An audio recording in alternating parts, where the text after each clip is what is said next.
Anderson taking it in and stuffing it down. Oh, goodness.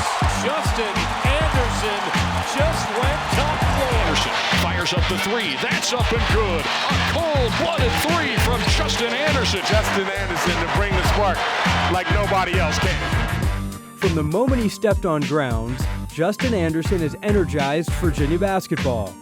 His unique combination of athleticism, energy, and competitive drive has led to eye-popping offensive and defensive displays that have the ability to change the complexion of a game. Coming into his junior season, the reigning ACC Sixth Man of the Year endeavored to expand his skill set, adding an outside threat to his already explosive offensive game. Fiery emotion needed to become measured repetition, channeling his physicality into a refined skill.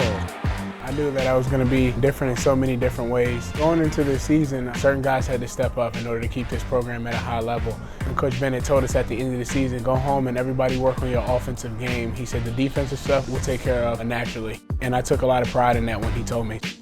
Anderson's pursuit of a more complete offensive game and improved outside shooting was influenced by advice he received from an NBA great during last year's NCAA tournament.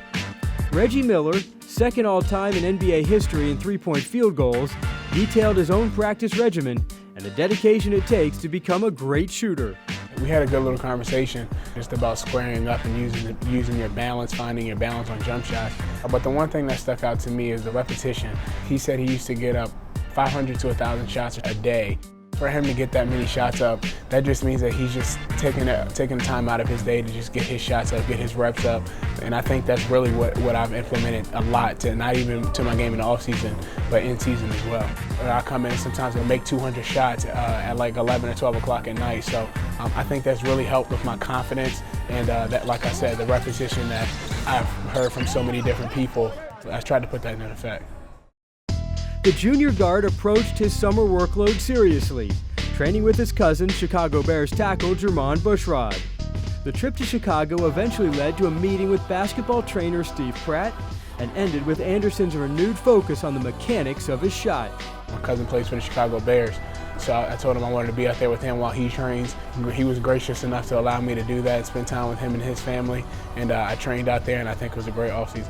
Keeping my elbow in, keeping that 90-degree elbow and balance, keeping your eyes on the rim and not following the ball, not dipping the ball as much, staying strong on your release, landing where you start. It's just a bunch of little technical things that many people may not take pride in, but I think it helps take your game to the next level when you start getting to the nitty-gritty of your shot. Anderson found himself in the starting lineup to begin the season, and he hasn't looked back.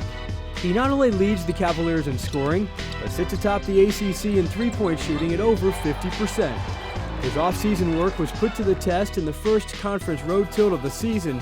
Trailing the host Miami Hurricanes by 3 with 20 seconds left, the play was drawn up for the junior. Here we go. Inbound pass to Parentis. He'll give it to Anderson. Anderson fires away from 3, and he rattles it home. We're even with 12.1 seconds to play. It was a great opportunity to kind of put to test the stuff that you've done. Ultimately, coach and my team put their trust in me for him to draw that play up, and London did a great job setting me up for it. And once it left my hands, it felt pretty good, and still humble from it, and just want to continue to grow. Despite the individual attention Anderson has garnered for his improved offensive game, he realizes the crux of Virginia's success lies in the contributions and chemistry of every player, a team greater than the sum of its parts. No matter what, we know who we are. The family that we have, like I always call each other the band of brothers. And I think that chemistry, that bond is something that's different because when Malcolm does have a great game, when Anthony does have a great game, there's never anybody in the corner thinking about themselves and how bad they play.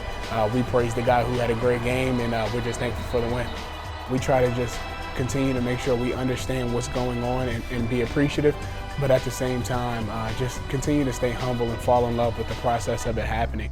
If we don't show humility, then there's no point of us doing what we're doing. So it's just kind of something that's built in us, and we're just proud to be a part of it.